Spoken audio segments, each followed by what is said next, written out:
국회 통제 강화를 내용으로 하는 국회법 개정안을 두고 여야의 공방이 계속되고 있습니다.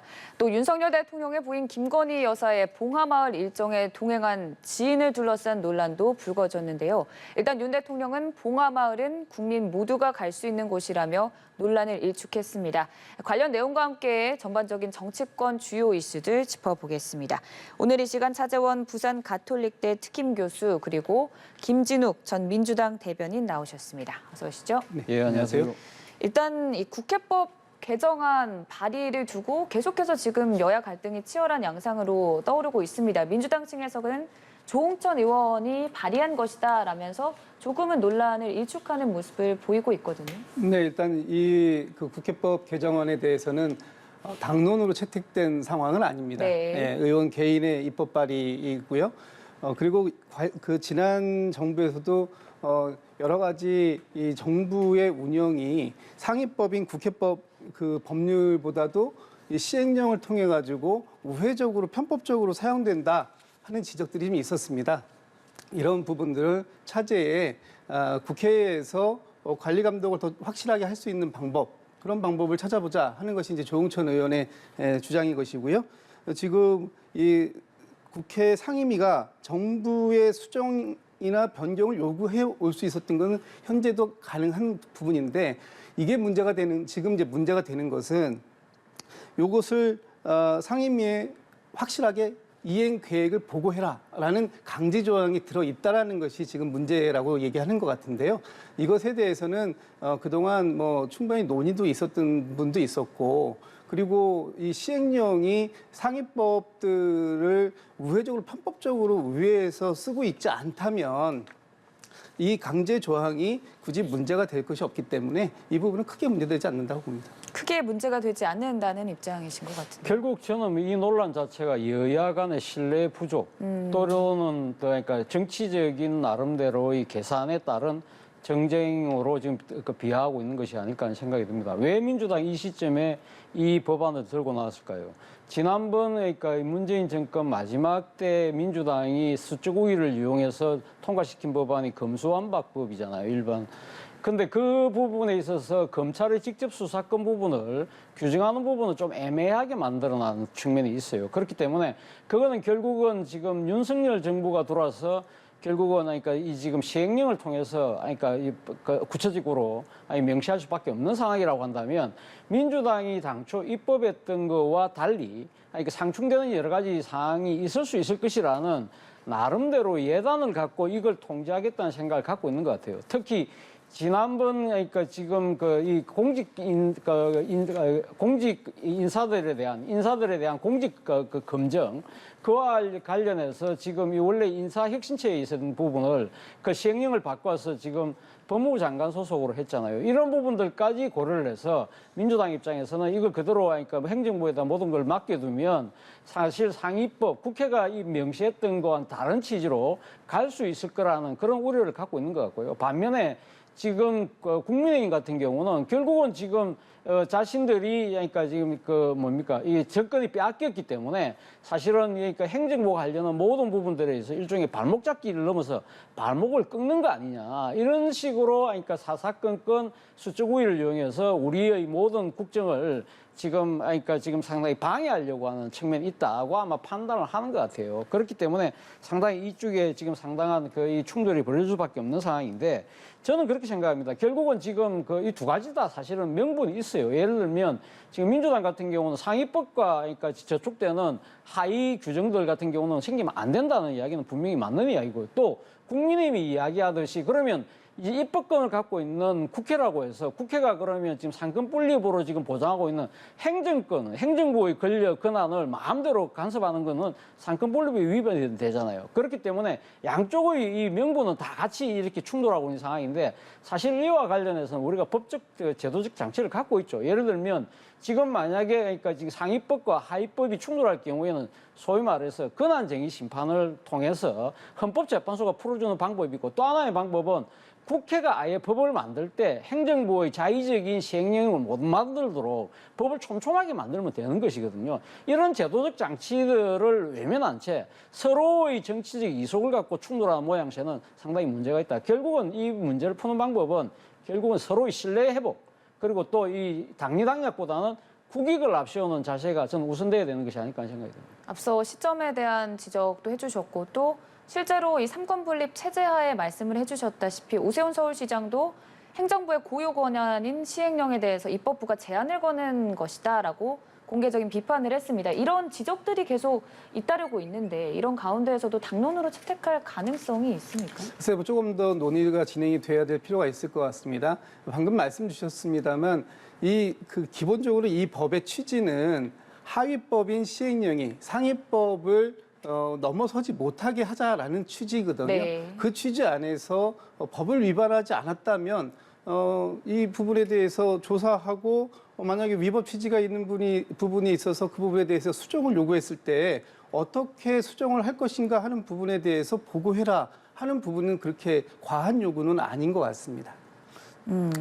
어찌됐든 그 취지 자체는 하위법인 시행령이 상위법을 넘어서지 않도록 하는 좋은 취지라고는 할 수 있지만 윤석열 대통령이 어제 공개적으로 위헌적 소지가 있다라는 발언을 했거든요. 거부권 가능성도 불거지고 있는 상황입니다.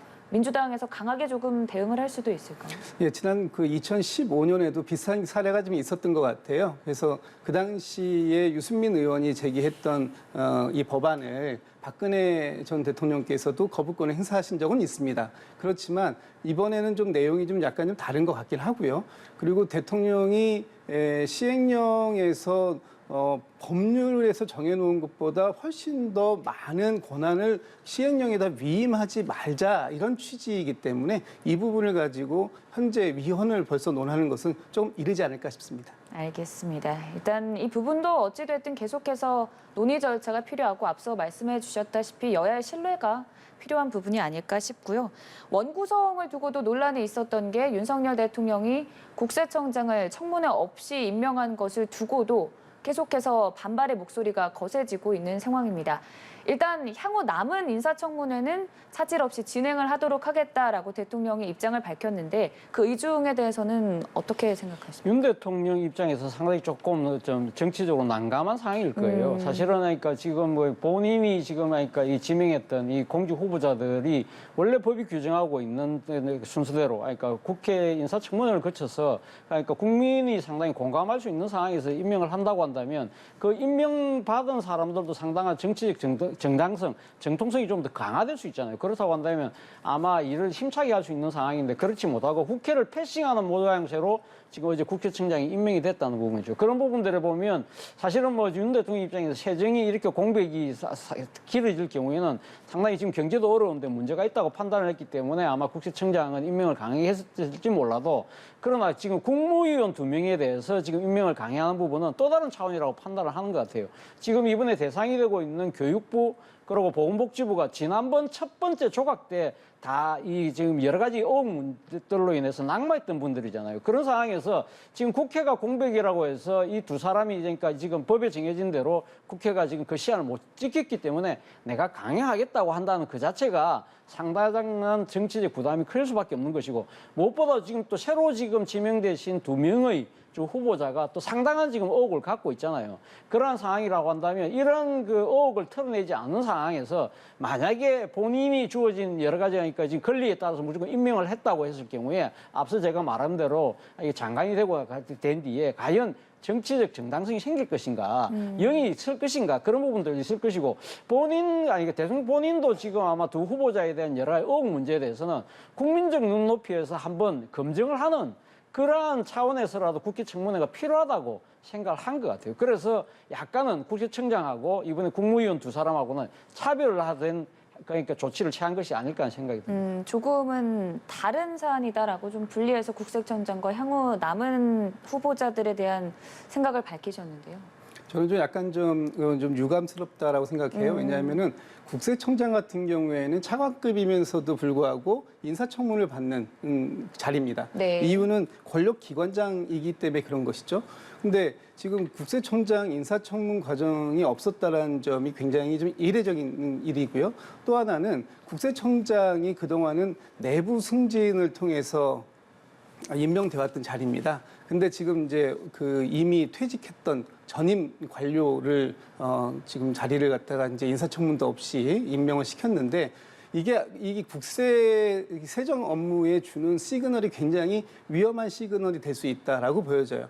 왜냐하면 국세청장으로 내부에서 승진을 해왔던 이유가 밖에 나가 있는 전임들에게 어떤 그 기회를 주지 않기 위해서 로비의 기회나 이런 것들을 차단하기 위해서 원천적인 목적성을 가지고 해왔었던 부분이 있었는데 이번에 그런 것들이 깨졌거든요. 만약에 인사청문회가 있었다면 이런 부분들이 굉장히 강력하게 제기가 됐을 것이고 문제가 지적됐을 것입니다. 근데 그런 부분들이 없었다는 점이 매우 아쉬운 점이고요. 그리고 또 하나는 인사청문회에 대한 지금 국회 원구성 때문이기는 합니다.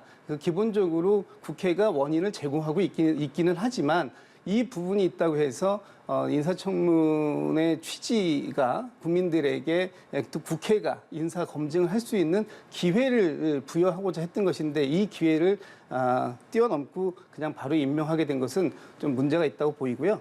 나머지 두 분 외에도 계속해서 앞으로 인사청문들이 예정되어 있는 사람이 있습니다. 또 합참의장 같은 경우도 지금 예정되어 있고요. 그래서 빨리 국회의 인사청문을 위한 원 구성이 좀 이루어질 수 있기를 또 한편으로는 말씀드리면서도 또 한편으로는 대통령께서도 국회를 이유로 해서 인사청문 없는 임명을 강행하시는 것은 좀 자제할 필요가 있다. 이런 말씀드립니다. 네, 알겠습니다. 여야 내부 상황도 조금 짚어보도록 하죠.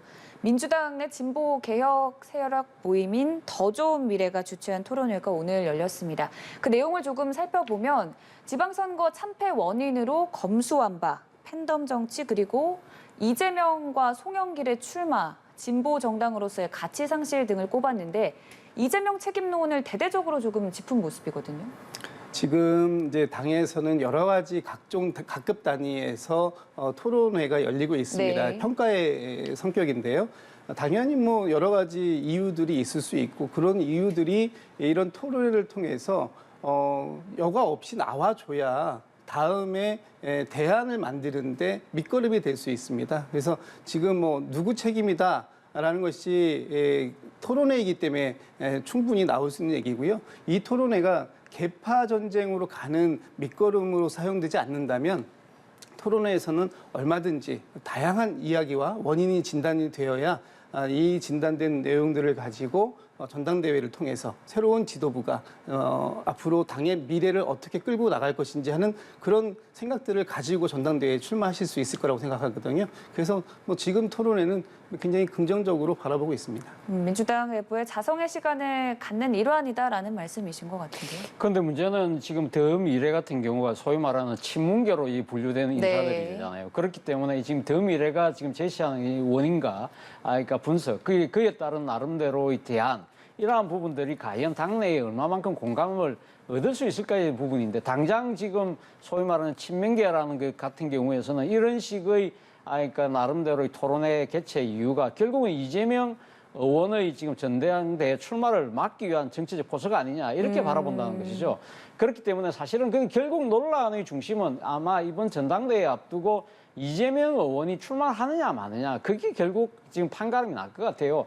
그만큼 이재명 의원의 거치에 이렇게 많은 이야기가 쏠리는 이유는 이재명 의원이 만약에 출마했을 경우에는 거의 당대표가 될 거라고 많은 사람들이 본다는 거죠. 그걸 한마디로 어대명이라고 그러잖아요. 어차피 대표는 이재명이라는 이야기가 나올 정도로 이재명 그러니까 의원이 갖고 있는 당내 경쟁력 이러한 부분들을 봤을 때는 이재명 의원이 나왔을 경우에는 전당대회는 한쪽으로 확 기울을 수밖에 없다.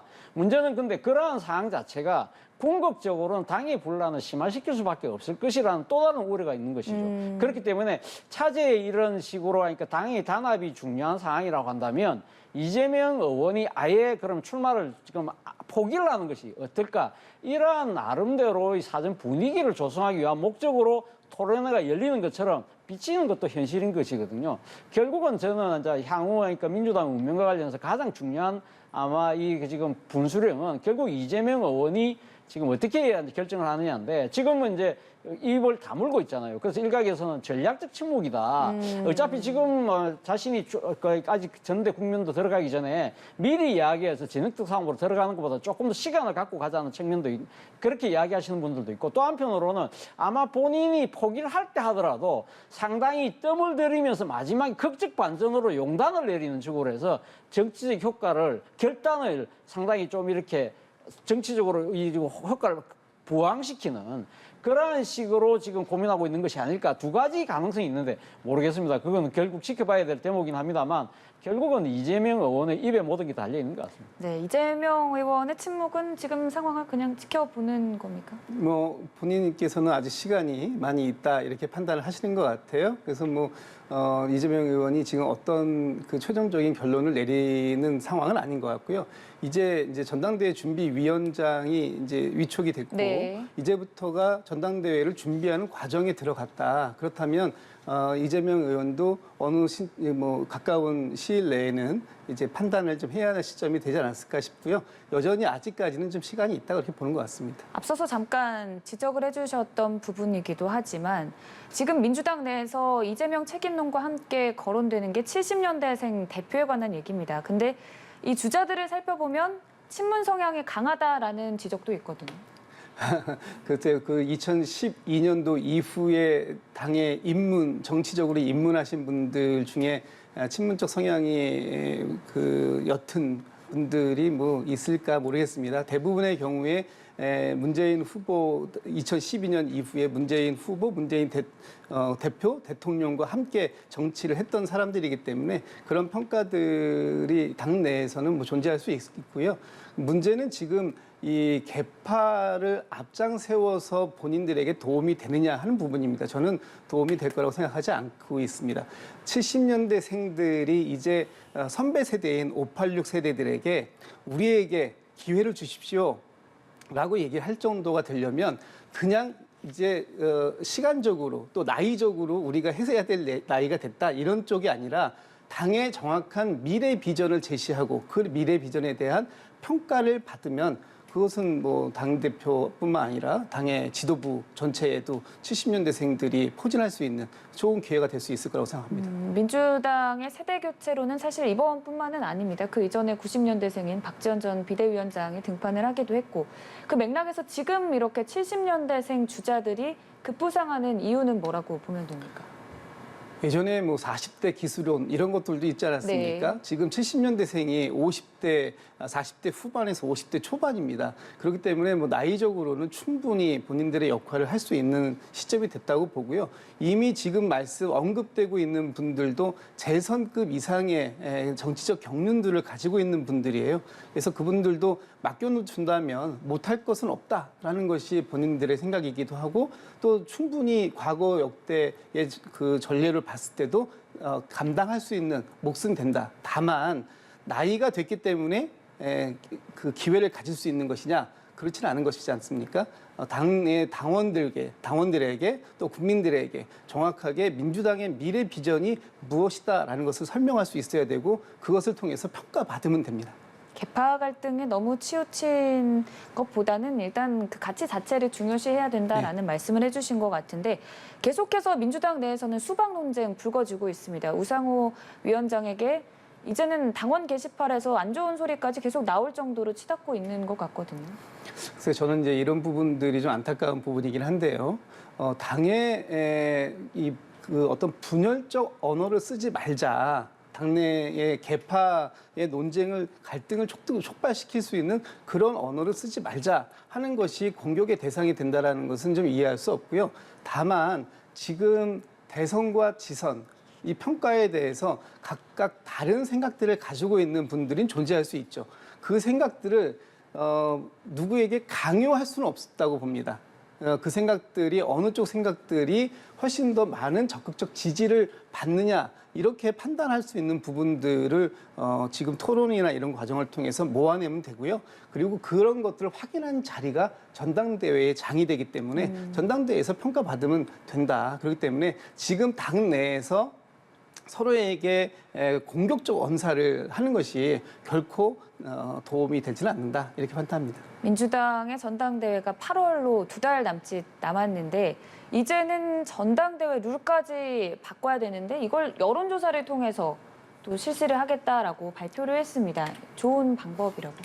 그거는 뭐 약간 좀 오해가 있으신 것 같아요. 지금 민주연구원에서 여론조사를 해서 국민들의 여론을 듣겠다라고 하는 것은 그것을 통해서 전대 룰을 바꾸겠다라는 것이 아니고요. 참 아마 지도부에게 지금 비상대책위원회의 이 지도부에게 참고용 자료를 전달하겠다라는 것으로 저는 이해를 합니다.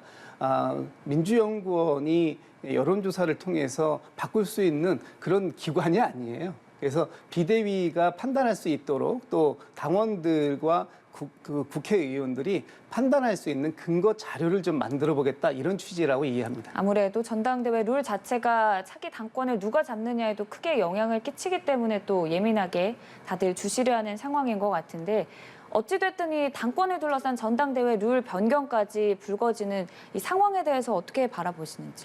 아무래도 뭐 지난 대선 때 패배를 했고 이번에 지방선거에서는 3패를 했잖아요. 그렇다고 한다면 어떤 식으로든 당의 혁신과 쇄신을 위해서는 뭔가 체제 변화를 갖고 와야 되는데 그중에서도 전당대회가 새로운 지도부를 구성하는 상황이라고 한다면 그동안에 좀 여러 가지 논란이 됐던 그러한 전당대회 룰을 바꾸자는 이야기는 뭐 자연스럽게 나올 수 있는 상황이 아닐까 하는 생각이 듭니다. 그러나 뭐 일각에서는 그게 반대의 목소리가 지금 그러니까 경기를 앞두고 갑자기 그러니까 룰을 바꾸는 것 자체의 불공정성이 지금 불거지는 것도 또 사실이거든요.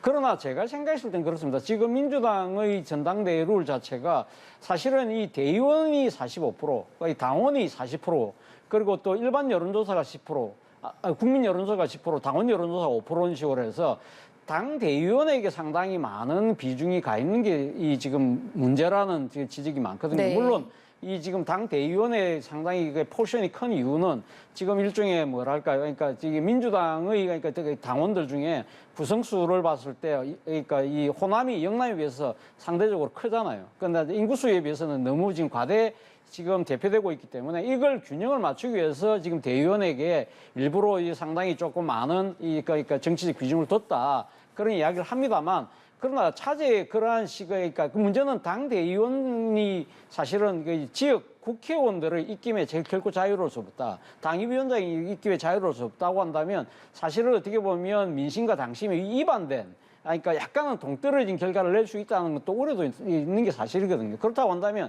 저는 이참에 아예 앞서 뭐 국민 여론조사를 통해서 룰 변경을 이야기를 한다면 저는 지난 시간에도 한번 말씀드렸습니다만 저는 이 당원의 당심을 50%, 민심을 50% 하는 식의 딱 그런 식으로 룰을 아주 심플하게 바꾸는 게 어떨까? 예를 들면 뭐 이 권리당원은 어쨌든 당내에서의 그러니까 지금 표심을 50%로만 하고 그리고 지금 일반 국민 여론 대상으로 해서 50%를 해서 그렇게 하면 저는 아마 상당히 당심과 민심에 그러니까 상당하게 부합되는 그러한 결론으로 나오지 않을까라는 생각을 해보는데 모르겠습니다. 그러니까 민주당의 또 이 전대룰을 또 다투는 분들 입장에서는 여러 가지 또 그러니까 이 계산이 따르기 때문에 어떻게 판명할지는 모르겠습니다만 제가 생각했을 때 구기자 입장에서 봤을 때는 당심 50%, 민심 50% 심플하게 가는 게 최선이 아닐까 하는 생각이 듭니다. 알겠습니다. 여기까지 얘기해보고 국민의힘 상황으로 넘어가 보도록 하겠습니다. 혁신위를 꾸렸고 이르면 이번 주 중에 출범할 가능성이 있다는 보도가 나오기도 했습니다. 근데 혁신위를 둘러싸고 공천 시스템 개혁을 추진하는 것이 결국에는 차기 총선 과정에서 윤핵관들의 입을 조금 막으려는 게 아니냐 이런 지적도 있거든요. 상당히 뭐 일리 있는 전 지적이라는 생각이 듭니다. 사실 근데 지금 이준석 지금 당대표가 지방선거 끝나자마자 혁신위를 띄웠고 네. 그 혁신위의 중요한 과제 중에 하나가 시스템 공천을 그러니까 제도적으로 못 받겠다는 부분인데 이 부분에 대해서 지금 반발의 목소리가 아니 차기 공천은 차기 당대표의 몫이라고 이렇게 반박하는 논리 있잖아요. 저는 그 논리 자체를 좀 이해를 못 하겠어요. 그렇다고 한다면 그러니까 지금 이 명색이 공당이잖아요. 그것도 집권 여당이라고 한다면 모든 시스템 자체가 당대표가 누가 되든 간에 나름대로 그러니까 이 지금 시스템에 의해서 규칙에 따라서 돼야 되는 것이지 그러니까 지금 차기 당대표가 이러한 일을 하겠다? 그리고 만약에 차기 당대표가 그러면 이 공천 시스템을 설계한다고 했을 때 그럴 경우에 차기 당대표의 상당한 권한이 쏠릴 수밖에 없잖아요. 그렇다고 한다면 당권 경쟁이 더 치열해질 수 있고 자칫 잘못하다면 어떻게 보면 공천이 법치에 의한 것이 아니라 인치에 의해서 좌지우지될 수 있다는 것이죠. 그렇다고 한다면 저는 차라리 지금 현재 그 다음 차기 공천에서 동떨어진 지금 현재의 대표가 객관적이고 공정하게 시스템에 의해서 공천 룰을 만들어 놓는다고 한다면 다음 차기에 들어온 당대표는 그 부분에 대해서 크게 신경 쓸 필요 없고 지금 그러니까 물론 당대표도 역할은 있겠죠. 그 공천관리위원회 정도는 구성할 수 있지만 그러나 큰 틀 자체는 그러니까 차기 당대표가 상당히 정치적인 이해관계가 개입되지 않는 상황이라고 한다면 오히려 더 공정하게 이 공천이 이루어지지 않을까? 저는 뭐 그런 생각이 듭니다. 그런데 모르겠습니다. 지금 이 소위 말해서 윤핵관을 비롯해서 지금 그러니까 이준석 당대표가 자신의 정치적인 여러 가지 이익을 위해서 미리 지금 그러니까 지금 사전포수를 까는 거 아니냐는 나름대로의 불신을 갖고 지금 접근하는데 제가 생각했을 때는 그렇습니다. 그러니까 지금 차기 당대표에게 모든 또 이 지금 그 공천권을 주는 것 자체가 저는 또 다른 분란의 소지가 있을 것이라는 생각이 먼저 듭니다. 차기 당대표 주자로 또 거론되는 인물 중 한 명이 안철수 의원입니다. 최근 들어서 이 안철수 의원과 이준석 대표의 조금 신경전도 이어지고 있는데 일각에서는 안 의원이 이제는 친윤 세력과 협력을 해서 이준석 대표 조금 맞서는 것 아니냐 이런 가능성도 제기되고. 그렇죠. 이와 관련해서 이제 불거진 논란 자체가 지금 국민의힘과 국민의당이 합당하면서 그러니까 지금 약속을 했던 그러니까 안철수 그러니까 이 전 후보, 안철수 의원이죠. 국민의당 측에서 이 지금 국민의힘의 그러니까 지금 최고위원 2명을 지명하는 추천하는 부분이잖아요. 근데 사실은 좀 제가 어제 뉴스 보면 조금 뜬금없다고 생각했던 부분이 사실은 뭐 그러니까 지금 한 명은 김윤희라고 옛날 국민의당 서울시당위원장을 추천한 부분, 뭐 그거는 충분히 그럴 수 있어요. 그런데 또 한 분은 국민의힘 지금 의원인 정정식 의원을 추천을 했더라고요. 이거는 조금 제가 생각해도 이거 좀 이상하다. 왜 이러지? 그런데 문제는 또 여기에 대해서 이준석 당대표는 그러면 오히려 자식이 당 소속 의원을 추천해주면 국민의힘 입장에서는 오히려 국민의당 지분이 줄어드는 거니까 그걸 반색을 해야 되는데 또 이준석 당대표는 그건 아니라고 또 거부를 해요. 이런 거 보니까 결국은 양쪽에 그러니까 안철수 의원과 이준석 당대표의 정치 계산이 깔려 있는 것이죠. 그러니까 이 지금 그 안철수 의원 같은 경우는 정정식 의원이 소위 말해서 윤핵관으로 대표되니까 이 윤핵관과의 관계를 모색을 위해서 지금 사전 포석을 깔았다고 이준석 당대표 쪽에 보는 것이고 그러니까 안철수 의원 쪽에서는 아니 같은 당 소속인데 뭐 네 편 내 편이 어딨냐 이렇게 반박을 하지만 지금 어떻게 보면 이준석 당대표가 저렇게 하는 이유는 결국은 지금 현재의 그 최고위원 분포가 보면 8명인데 그중에 4명이 이준석 대표하고 친한 사람이고 한 분이 지금 중립이고 또 다른 그러니까 3명은 반대인데 지금 그러니까 안철수 의원 쪽에서 추천한 2명이 만약에 들어갈 경우에는 이준석 당대표의 그러니까 4명보다 5명이 반대 세력이 많아지기 때문에 이 때문에 반대하는 거 아니냐. 그런 식의 서로의 정치적 잣대에서 지금 서로를 바라보면서 지금 공격을 하고 있는 것이거든요. 그렇다고 한다면 저는 뭐 이 문제를 해결하기 위해서는 결국은 그러면 그러니까 안철수 의원 쪽에서 추천했던 한 명의 그러니까 국민의당 소속은 받아들이되 정정식 의원은 아마 본인이 적당히 물러서고 그리고 또 다른 사람 중립적인 인물을 찾는 것이 이 해결의 방법이 아닐까 생각을 해봅니다. 실제로 말씀해 주신 안철수 의원이 추천한 인사에 대해서 안철수 의원은 화합의 제스처라고 언급을 했고 또 이준석 대표는 화합을 뭐 이렇게 하냐라는 식으로 계속 적대적인 스탠스를 취하고 있거든요. 글쎄요, 저는 좀 잘 이해가 잘 안 되는 부분들이 있습니다. 일단 국민의당에 합당을 하면서 몫으로 줬던 그 2명의 최고위원을 일단 그 안철수 대표가 왜 이런 식으로 분배를 했을까 하는 부분에 대해서 좀 이해가 잘 안 가고요. 그리고 국민의당에서 활동해 왔던 분들 입장에서 보면 이렇게 되면은 그 지난 국민의당이 안철수 대표의 개인의 정당이었던가라는 의구심을 가질 수밖에 없을 거라고 생각해요. 그렇지 않다면은 이렇게 그 최고위원 지명을 안철수 대표가 국민의당 소속의 전신이었던 국민의당 의원 소속 의원들이나 아니면 그 당원들에게 어떻게 했으면 좋겠느냐라고 물어봤을 텐데 그런 건 없어 보이거든요. 그렇다면 철저하게 안철수 대표 개인의 판단에 의존했다는 것이고 그 판단은 결국은 안철수 대표가 앞으로 국민의 힘에서 어떤 포지션을 갖기 위한 사전적 포석이 아니겠느냐라는 의심을 받을 수밖에 없겠다고. 아무래도 차기 당권과 관련된 양당 모두 내부적으로 내용이 계속 지속되는 모습인데요. 대통령실 얘기도 해보겠습니다. 김건희 여사가 봉하마음을 찾은 것을 두고 지인에 대해서 무속인 논란이 일었고 이에 대해서 대통령실은 오랜 지인이다 못을 박았습니다. 이런 상황을 두고 비선 논란까지 나오는 상황인 것 같거든요.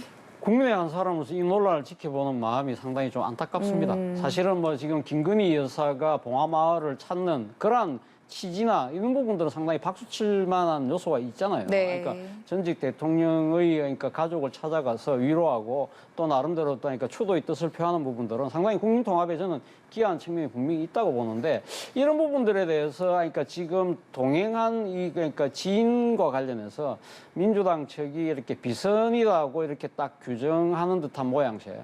그리고 또 일부 또 이래 지금 네티즌 같은 경우는 이 지인에 대한 신상 틀기 그리고 또 뭐 더 나아가서는 뭐 무속인이다 이렇게 단정하는 부분들 이런 부분들이 상당히 좀 문제 있는 측면이 분명히 있죠. 그러나 이 모든 논란의 그러니까 지금 근본 원인은 결국은 저는 대통령실의 조금 상당한 이번 그 준비 저는 미숙의 차원에서 비롯된 것이 아닐까 하는 생각이 듭니다. 뭐 이제 오늘 뭐 윤석열 대통령께서 그러니까 지금 도스태핑에서 한 이야기가 김건희 여사의 오래된 친구고 네. 그리고 또 아마 고향이 부산이다 보니까 봉하마을 갈 때 권양숙 여사가 좋아하는 빵이라도 좀 사드리려고 부산 쪽에 좋은 뭐 유명한 집을 아마 그런 차원에서 같이 동행했다고 이야기는 합니다만 그러나 어쨌든 김건희 여사의 이 행사 자체가요. 사실은 국민의 세금이 들어가는 행사거든요. 그러니까 경호원들이 따라가고 여러 가지 지금 대통령실의 부속실 직원들이 지금 서포트하는 상황이라고 한다면 말 그대로 공식 행사잖아요. 그렇다고 한다면 아무리 가까운 지인이라 하더라도 공과 사는 구별하는 모습을 보이는 것이 바람직한 모습이 있지 않았나 하는 생각이 듭니다. 이와 관련해서는 분명하게 뭔가 지금 이 여러 가지 그러니까 조직적이고 근본적인 전 대책가 그러니까 좀 대책 보완이 필요하다는 생각이 듭니다. 이런 논란을 의식해서인지 윤석열 대통령이 봉하마을은 누구든지 갈 수 있는 곳이 아니냐 이런 입장을 내기도 했습니다. 맞습니다. 누구나 갈 수 있습니다. 또 그리고 모든 사람들이 가봤으면 하는 곳입니다. 그런데 문제는 같이 간 사람이 어떤 그 소속으로 어떤 자격으로 갔느냐 하는 것입니다. 왜냐하면 그 김건희 여사가 봉하마을을 가게 되면 경호처에서 아마 경호 계획을 다 세웠을 겁니다. 그 경호 계획 속에는 분단위 이동 계획서부터 그다음에 함께 가는 동행자의 신원 조회부터 모든 것들이 다 포함되어 있거든요. 그랬다면 지금 갑작스럽게 결정된 사항이 아닐 거란 말이에요. 그리고 여기에 이동 계획에서 만약에 뭐 어떤 전용기라든지 아니면은 전용 KTX가 됐든 어떻든 봉화까지의 과정 속에서 함께 했던 동승자들에게 이런 부분들을 제공을 했다면 이것은 그분들이 어떤 신분이었기 때문에 제공이 되었는지가 명확해야 됩니다. 일테면 민간이지만 초청 인사인지 아니면 그 수행하는 공적 개념을 가지고 있는 사람들인지 이 사람들에게 지금 아까 말씀 주셨던 것처럼 국가의 세금이 투입이 된 거 아니겠습니까? 여기에 보면은 거기에 지금 대통령실에서 경호처 소속이든 아니면 대통령실 소속이든 따라간 사람들은 분명히 공무 출장을 끊고 갔을 거예요. 그럼 다른 사람들은 어떤 사람들이냐? 그리고 지금 대통령의 대통령실에 이 부속실이 없지 않습니까? 이 부속실의 역할을 코바나 컨텐츠라는 김건희 여사가 그 대통령 이 당선 전에 운영했던 그 직원들을 아무리 편리하다고 말벗이라도 될 수 있고 또 뭔가 수행의 개념이 될 수 있다고 하더라도 이분들에게 그런 자격을 줄 수 있는 것인가 하는 부분에 있어서는 조금 더 깊은 논의가 있어야 된다고 보이고요. 지금 이 차제에 저희가 이 부속실을 아예 만들지 말아라라고 말씀드리는 게 아니에요. 과거에 이 부속실을 없애겠다고 말씀하신 건 윤석열 대통령께서 대선 시절에 공약으로 말씀하신 거 아닙니까? 그것도 김건희 여사의 학력 문제, 경력 문제가 됐기 때문에 그러면 오히려 영부인의 역할은 안 하겠다. 이걸 먼저 말씀하신 거예요. 저희는 그렇게까지 하라고 주장하고 싶은 바는 아니에요. 다만 명확하게 했으면 좋겠다. 차라리 이 차제에 과거에 문제가 됐던 부분들이 있다면 충분히 소상히 소명하고 그것에 대해서 또 잘못된 부분이 있다면 잘못을 반성하고 그리고 나서 지금처럼 이렇게 뭐 지인의 도움을 받는 것이 아니라 정확하게 이 부속실에서 운영 계획을 국민들 앞에 다 보고할 수 있도록 충분하게 계획하고 조력받고 그 모든 것들이 이 법의 테두리 안에서 이루어질 수 있도록 하자. 이런 측면을 말씀드리는 겁니다. 언급하신 것처럼 이렇게 논란이 지속되다 보니 제2부속실 부활 얘기도 계속 나오는 것 같습니다. 그래서 오늘 윤 대통령께서도 국민들의 여론을 들어보고 차차 어떤 식으로 네. 할지 아마 알아보겠다고 이야기했지만 아마 당장 이렇게 제2부속실을 만든 것 자체가 상당히 조금은 이렇게 좀 꺼려 하시는 것 같아요. 왜냐하면 앞서 말씀하신 것처럼 지난 후보 시절에 김건희 공약으로. 여사와 관련된 여러 가지 의혹들과 논란들과 관련해서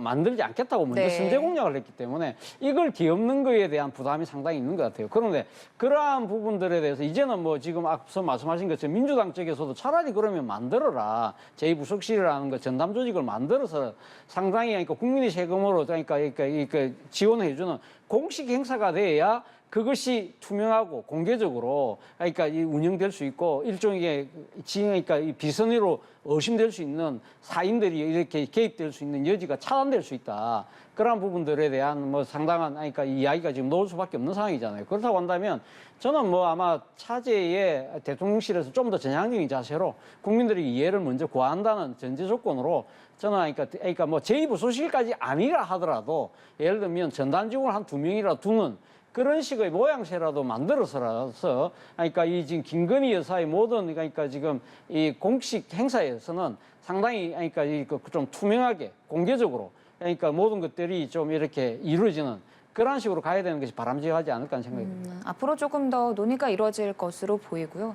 이 봉하마을 예방 당시에 또 김건희 여사 뒤쪽에 코바나 컨텐츠 직원들이 있는 것을 두고 대통령실의 채용이 진행 중이다라는 얘기가 나왔습니다. 이 지인 채용에 대한 우려의 시선에 대해서는 어떻게 생각하십니까? 뭐 그러니까 코바나 콘텐츠라는 회사와 둘러싼 여러 가지 의혹들 때문에 아마 그런 논란이 좀 더 커지는 측면이 분명히 있습니다만 역대 대통령들 같은 경우도 사실은 그러니까 자신과 관련된 여러 가지 소위 말하는 이제 이 자신의 사생활 예를 들면 관제에서의 여러 가지 행동이라든지 그런 부분들에 대해서 채용하는 직원들 같은 경우는 대통령과 또는 대통령 영부인이 상당히 그러니까 지금 전적으로 자신의 그러니까 판단에 의해서 채용한 경우가 많았거든요. 그렇기 때문에 사실은 뭐 지금 이 코바나 콘텐츠에 근무했던 직원들이 대통령실에서 아마도 제 생각에는 대통령과 대통령 부부의 이 사적인 여러 가지 일들에 대한 부분을 서포트하는 차원이라고 한다면 아무래도 좀 더 오래 그러니까 대통령 되기 이전에 아주 여러 때 자신의 일상에 대해 잘 알았던 사람들을 채용하는 부분에 대해서는 그렇게 정치적으로 타박할 수는 없다는 생각이 듭니다. 다만 앞서 이야기했던 것처럼 이러한 조직 자체가 만들어지지 않은 상황에서 어정쩡한 상황에서 지금 김건희 여사의 여러 외부 활동을 이 스포트하는 차원에서 이 지금 소위 말하는 매뉴얼이나 프로토콜이 만들어지지 않은 상황에서 하다 보니까 여러 가지 그러니까 논란이 발생되는 측면이 있는 것이거든요. 이러한 부분들을 차제에 저는 뭐 그러니까 이 지금 채용한 부분은 뭐 공개하고 그리고 이런 부분들에 대한 프로토콜이라든지 매뉴얼 이런 것들은 빨리 만들 필요가 있지 않나 생각이 듭니다. 참 이 김건희 여사를 둘러싼 의혹과 공세가 정부 출범 초기부터 끊이지 않는 것 같거든요. 그 이유에 대해서 마지막으로 좀 짚으신다면. 네, 뭐 좀 전에도 말씀을 올렸습니다만 지난 대선 과정에서 김건희 여사에게 제기되었던 경력, 학력 이런 의혹들이 여전히 클리어되지 않았다, 해소되지 않았다라는 게 가장 큰 상황인 것 같습니다. 그리고 지금 김건희 여사가 활동하는 것이 공식이냐 비공식이냐, 공개냐 비공개냐의 논란은 중요한 건 아닌 것 같습니다. 어쨌든 지금 현재의 신분이 대통령의 부인. 그렇기 때문에 영부인이라고 저희가 불러드리고 김건희 여사라고 이렇게 말씀드리지 않습니까? 그렇기 때문에 김건희 여사의 일거수 일투족도 역시 윤석열 대통령 못지않게 굉장히 중요한 공적인 자리에 있고 그것들은 다 기록이 남아야 된다라고 생각되기 때문입니다. 네, 알겠습니다. 참 당 안팎으로 연일 이슈가 끊이지 않는 것 같은데요. 관련해서 오늘 차재원 부산 가톨릭대 교수 그리고 김진욱 전 민주당 대변인과 함께했습니다. 고맙습니다. 네.